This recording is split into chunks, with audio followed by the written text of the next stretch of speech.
Welcome all of you to SMAB CV Math Academy videos. In this video we are going to see chapter 1 sets relations and functions exercise 1.1 9th sum. Let A and B be two sets such that n of A is equal to 3 and n of B is equal to 2. If x, 1, y, 2 and z, 1 are in A cross B, find A and B where x and y, z are distinct elements. So பாருங்க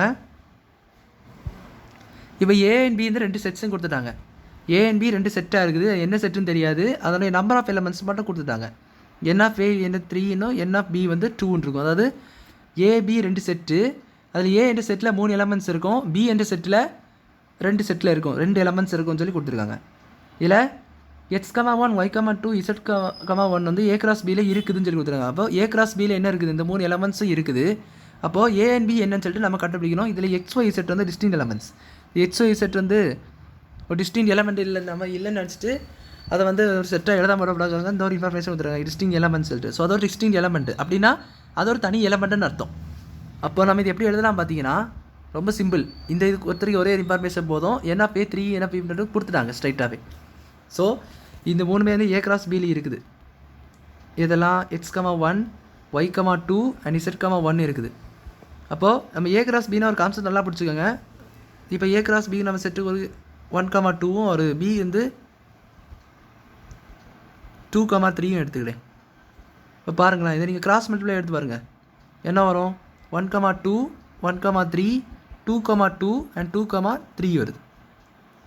இதில் பார்த்தீங்கன்னா இதில் உள்ள elements தான் first இருக்கும் பாருங்கள். ஏல உள்ள எலமெண்ட்ஸ் தான் எல்லாத்துலேயுமே ஃபஸ்ட் இருக்கும்.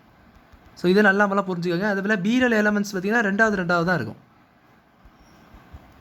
ஸோ இதை மாதிரி நல்லா புரிஞ்சுக்கோங்க. ஸோ இந்த ஒரு கான்செப்ட் புரிஞ்சு தான் பேசிக். இதனுடைய A cross B இப்போ எடுக்கிறீங்கன்னா ஃபஸ்ட்டு A வந்து set of first coordinates.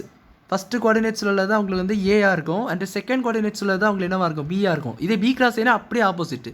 First coordinates வந்து பிஆ இருக்கும், செகண்ட் கோஆர்டினேட்ஸ் வந்து என்னவாக இருக்கும், ஏவாக இருக்கும்.